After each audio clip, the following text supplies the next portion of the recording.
In a stunning moment few expected, Sophie, Duchess of Edinburgh, has finally broken her silence. Captured in a leaked video during a private charity event on October 12, 2025, Sophie confessed to a long-suspected royal feud, one that's been brewing quietly for years. Known for her composed, scandal-free image, Sophie's revelation marked a dramatic departure from palace protocol. Her words, measured but unmistakable, spoke of betrayal, erasure, and a cold war waged behind royal smiles. And though she never named names, insiders confirm her target was clear.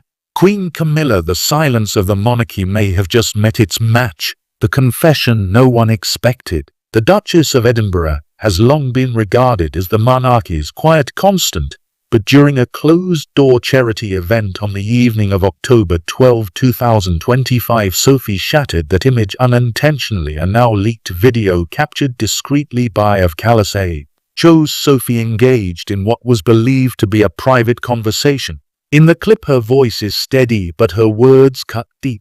"There's been tension," she says, "and for years we were expected to absorb it in silence." For a woman dubbed the peacekeeper of the from, this unguarded moment marked a radical shift. It was the first time in over 20 years of public service that Sophie had acknowledged internal discord so openly. The conversation took place at the Rosewood Trust Benefit Gala, held in Surrey with fewer than 80 guests in attendance. The Duchess, caught between speeches and informal mingling, reportedly didn't notice the nearby phone capturing the exchange. Observers described her tone as measured but emotionally loaded. While she avoided direct accusations, her language left little doubt. She spoke of betrayals that go unspoken, of roles revoked, and of coldness passed off as protocol.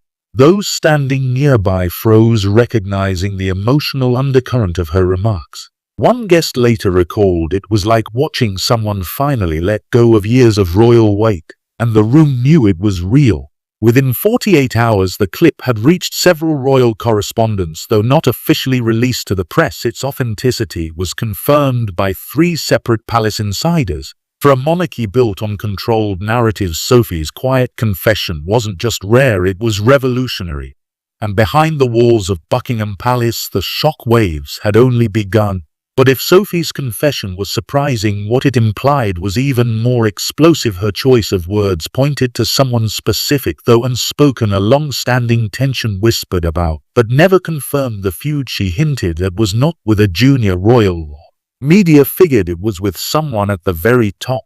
The royal family had kept it out of headlines for over 3 years, but behind palace doors, the Cold War between Sophie and Camilla was very real and far from over.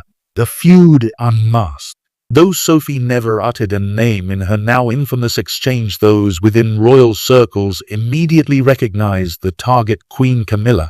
According to 3 senior aides and 1 former palace staffer, the Duchess's veiled remarks about roles revoked and silencing refer directly to decisions made by Camilla, his office, between late 2023 and mid-2025. The conflict stems from Camilla consolidation of influence after King Charles III's coronation in May 2023, a shift that left Sophie and Edward noticeably sidelined. Following the Queen's rise, several planned engagements for the West sexes or abruptly reassigned Camilla. His influence allegedly extended to state seating arrangements, public holiday representation, and decisions around royal press coverage.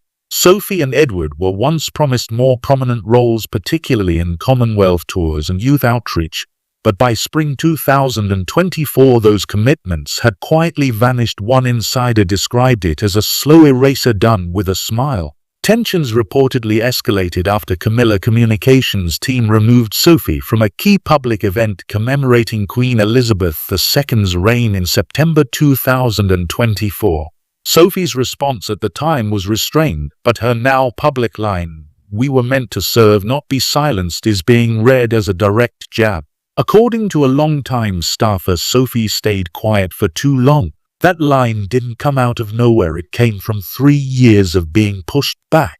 While Edward has attempted to remain diplomatic, those close to him say he has privately expressed deep frustration about the way their roles have been diminished. He's urged Sophie to endure for the sake of the crown. but this latest episode suggests that patience has finally frayed the law. Leaked conversation may have been spontaneous, but the sentiment behind it has been brewing since day one of Camilla's new reign. What the public sees is often the smiling surface handshakes, speeches, and shared balconies, but behind those curated moments are unspoken hierarchies, and for years Sophie stood just outside the spotlight doing the work without claiming the credit until now. What she revealed wasn't just a feud, it was a fracture built over decades. And the real story wasn't about rivalry, it was about a woman pushed too far. Sophie's frustration boils over. For more than 2 decades, Sophie, Duchess of Edinburgh, has carried out royal duties with consistency, grace, and a striking lack of scandal. From 2003's Commonwealth Youth Initiative to her solo engagements in Kenya in 2019, Sophie has remained a quiet engine of the monarchy. He was never flashy, never controversial, but she was always there. And in the wake of Makes-it and Kate's prolonged medical leave in 2025, it was Sophie who stepped in time and time again. Yet for all that loyalty, insiders say Sophie has long felt invisible despite carrying one of the heaviest royal workloads. In 2024, she received less media attention than even minor royals. Public recognition often went to newer, trendier figures, while Sophie was quiet, utterly dispatched to schools, military bases, and health charities with no fanfare. She filled the gap, said a royal biographer, but never filled the headlines. That void of recognition wore thin. Privately, Sophie has reportedly vented to close aides since 2022. She expressed concern that her contributions were being systematically erased, especially as Camilla, his inner circle, gained influence. One source recalled Sophie saying, early 2024 were not decorative pieces, were meant to be pillars, and we're not being used because we're not part of her court. The slow, quiet sidelining didn't just hurt, it insulted the foundation she believed she was building. Even Prince Edward, known for his restraint, has allegedly struggled with the family's internal realignments. Friends say he encouraged Sophie to stay silent for the crown, not the credit. But recent events, including their seeding snub at the coronation, tipped the balance. Sophie's leaked remarks weren't just an emotional lapse, they were the result of years of diminishing returns, and the quiet boiling point of a woman who gave everything and got almost nothing back. But while Sophie simmered, another power was consolidating its grip behind palace gates. Queen Camilla, once the outsider, had transformed into the firm's chief strategist, and where Sophie had chosen duty, Camilla chose dominance. Their differences weren't just about titles, they were about power, and in the Queen's newly built court there was little room for anyone not playing by her rules. Camilla, his court. When Camilla Parker Bowles became Queen Consort following King Charles III's coronation on May 6, 2023, few could have predicted the quiet restructuring that would unfold within the royal household. But over the following 18 months, insiders say Camilla carefully be the own version of a royal court, complete with loyal aides, media strategists, and courtiers aligned more with her than with the broader Windsor circle. For some it was strategic adaptation. For others, like Sophie, Duchess of Edinburgh, it marked the beginning of a silent exile. Sources confirm that between late 2023 and mid-2025, Sophie was gradually excluded from key meetings, particularly those involving public-facing events tied to King Charles's health and recovery. Most notably, Sophie was allegedly barred from attending planning sessions for the April 2025 Trooping the Colour despite having participated for nearly 2 decades. One aide claimed Camilla, his team, began treating Sophie like a junior royal, even though her workload rivals any of the seniors. What was once a collaborative structure began to feel more like a hierarchy, with Camilla, his preferences at the top. Clashes reportedly escalated over seating and visibility. During the Remembrance Sunday ceremony in November 2024, Sophie was reassigned from a balcony-spotted Whitehall where she had stood in 2022 and 2023 to or more peripheral viewing area out of the media's main camera range. No explanation was offered, and while Camilla, his allies, said it was a routine reshuffling, those close to Sophie saw it differently. A quiet demotion. Behind closed doors, tensions grew sharper. One insider called it a cold war of presence. No open arguments, no scandals, just strategic absences and quiet punishment. Staffers within Clarence House. Camilla has long preferred base of operate. Asians report growing mistrust between the two camps. Sophie, known for her traditionalism and loyalty to Queen Elizabeth II, was viewed as too quiet to be useful by Camilla, is more media-forward. Team others called her non-strategic, noting she resisted efforts to rebrand her image on social media. But to Sophie's defender, this was the point. She was never after image. One said she was after service. And that difference, once tolerated, is now the root of the feud. But while Camilla's circle tightened around power, Sophie found strength elsewhere, where cameras didn't follow and egos didn't compete. In the quiet corners of Anmer Hall and Berkshire, another relationship was quietly deepening. It was forged in private text messages, supportive phone calls, and the shared moments of royal isolation. And while it never made headlines, it became one of the most meaningful alliances in the front, because behind Camilla, his court, a quieter force was rising. Kate and Sophie together.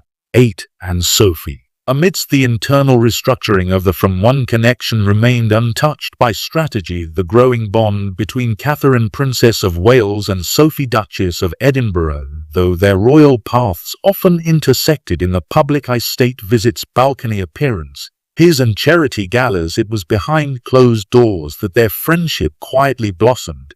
And by early 2025, insiders say the two women had formed one of the most emotionally authentic alliances in the royal family. Their relationship deepened most notably during Kate's health crisis, which began in January 2025 and led to her temporary retreat from public life. While headlines speculated wildly, Sophie was reportedly one of the only royals to offer consistent private support. Weekly phone calls, handwritten notes, and unpublicized visits became routine. She never asked for credit, said one aide.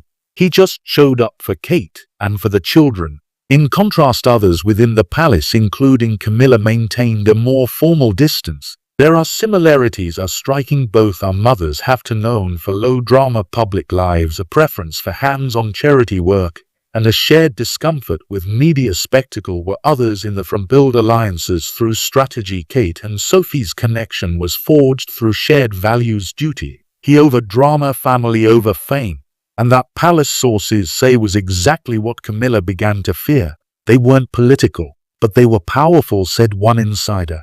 Camilla saw it, and she didn't like it. Tensions reportedly came to a head in March 2025 when Sophie and Kate were initially scheduled to co-host a mental health roundtable for veterans. According to planning documents, the event was later restructured by Camilla, his team replacing Sophie with a younger, less senior royal official. The change was logistical. Privately, it was seen as an intentional wedge. Still, Kate refused to distance herself. She backed Sophie behind palace doors, said one source, and Sophie never forgot it. But no shared bond, no matter how strong, can shield you from public humiliation. And in a monarchy built on protocol and perception, the greatest offense is to be seen, but not recognized. That moment came for Sophie during what should have been the pinnacle of royal ceremony, the coronation of King Charles III. But instead of elevation, Sophie received a message, loud and clear, one not spoken but shown to millions on camera. The turning point. The coronation of King Charles III on May 6, 2023 was billed as a new era for the monarchy, but for Sophie and Edward it became a moment of visible demotion. Eagle-eyed royal watchers immediately noticed that the Duke and Duchess of Edinburgh, once considered core working royals, had been seated behind junior peers and foreign dignitaries. Their placement, row 5, section C, was so far from the central camera line that they were nearly invisible in official but broadcast footage. Even more conspicuous was the absence of their children, Lady Louise Windsor and James, Earl of Wessex, from prominent coverage. While Prince George and Princess Charlotte featured prominently and Shara Tyndall appeared multiple times alongside her husband, their children were sidelined. Though present, they were largely excluded from photographs, live streams, and press packages. Or a family known for shunning drama, it was glaring and painful omission. Behind the scenes, things were worse. Sophie had been scheduled to deliver remarks at a private post-coronation reception, a speech she had rehearsed multiple times. But just 72 hours prior, she was informed by Camilla Communications director that the segment had been cut for time. No alternative role was offered. Edward, ever the loyal brother, reportedly fumed in private, calling it a disarray, suspect, full oversight. But he did not contest the change publicly, choosing silence over scandal. According to friends, the coronation weekend was Sophie's breaking point. The seating, the silencing, the eraser of her children. It confirmed what she had feared since 2023. They were being written out.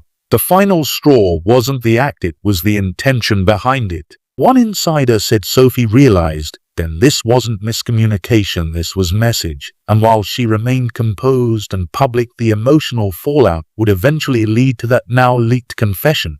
The one where Sophie finally stopped protecting the silence. But even in silence, allies take notice. One royal figure, respected, private and powerful in her own right, was watching. Princess, unknown for her bluntness and loyalty, had long warned Sophie of the firm's inner workings. Now, with the leaked words ringing across palace halls, and made her move, not withdraw Rama, but with solidarity, because in a family where silence is power, a shared lunch can be louder than a press release.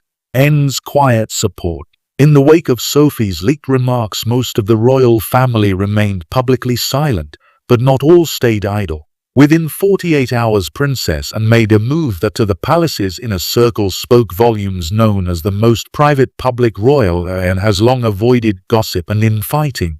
But behind the scenes, her loyalty to those she respects is unwavering, and insiders from that after Sophie's words surfaced and personally reached out with an invitation. Few expected. The meeting occurred on October 16, 2025 at Getcoombe Park and Gloucestershire State. Sophie was driven in discreetly, arriving just after 7 am, staying nearly 4 hours. While the palace dismissed it as a routine family catch-up, multiple sources say this was no casual brunch, it was deliberate, said one aide. And doesn't some and people unless it matters. The timing, less than a week after Sophie's confession went viral, only added to the significance. And has long admired Sophie's work ethic, reportedly praising her no-nonsense duty in private correspondence with Queen Elizabeth II as far back as 2010. But he had also warned her, "You're too kind for this machine," and allegedly said in 2017 during a private family retreat at Sandringham. That advice, once offered gently, now resonated with sobering clarity. As the family fractures deepened, Anne and Sophie's shared experience as non-headline workers drew them closer. After their meeting, and made no public statement. She never does, but within palace channels her actions were read as alignment. One subtle shift was noted during the next day's order of the Garter planning session, and requested that Sophie be included in all ceremonial briefings, a move she hadn't made in over 5 years. To outsiders it's a calendar change, but to those within the firm it was a mess. Edge Sophie is not alone. And the public agreed as headlines buzzed and commentators debated royal loyalty and favoritism. Something unexpected happened. Sophie, so often ignored by media and monarchists alike, became a sudden symbol of dignity and disillusionment. Across social platforms, headlines and television panels, voices rose not in scandal, but in support. The royal family had hoped Sophie's words would fade into palace-managed silence. Instead, they ignited something louder: public empathy. Sympathy surges for Sophie. When the leaked clip of Sophie, Duchess of Edinburgh, first circulated online on October 13, 2025, it was treated as a royal curiosity, a rare off-script moment from a famously composed figure. But within 72 hours, the narrative changed too. Tabloids, broadsheets, and global media outlets shifted their tone. This wasn't gossip, it was a reckoning, and too many. Sophie wasn't a troublemaker, she was a truth teller. The Daily Mirror lead with the headline, "The Royal Who Spoke Softly Then Finally Spoke." The Times published an op-ed titled "Sophie's Grace Under Pressure: What the Firm Lost in Silence." On social media, hashtags like #Justice for Sophie, #Sophie Speaks, and #Forgotten but faithful trended for 4 consecutive days. Even traditionally indifferent outlets like The Spectator ran rare praise, describing Sophie as the monarchy's quiet spine. The shift was profound and public sentiment was crystal clear. Royal biographers began re-evaluating Sophie's place in the monarchy. Angela 11, once known for her sympathetic take on Camilla, wrote, "Sophie gave the family her youth, her privacy, and her silence. The response was sidelining that silence is now broken, and rightly so." Meanwhile, historian Dr. Marianne So, speaking on BBC Radio 4, said, "We're witnessing the emergence of Sophie as not just a background royal, but a voice of accountability." Even former critics came around. A 2022 editorial in The Sun, which once called Sophie forgettable, was retracted and rewritten as a tribute to her decades of quiet excellence. Public polls showed an 18% increase in positive opinion towards Sophie over the span of just 1 week. In a monarchy often defined by hierarchy and silence, Sophie's soft rebellion didn't spark rebellion, it sparked reflection. But inside the palace walls, admiration was not the dominant emotion, it was fear. Buckingham Palace, blindsided by Sophie's accidental candor, scrambled to contain the narrative. There was no press release, no statement, only closed doors, frantic calls, and careful,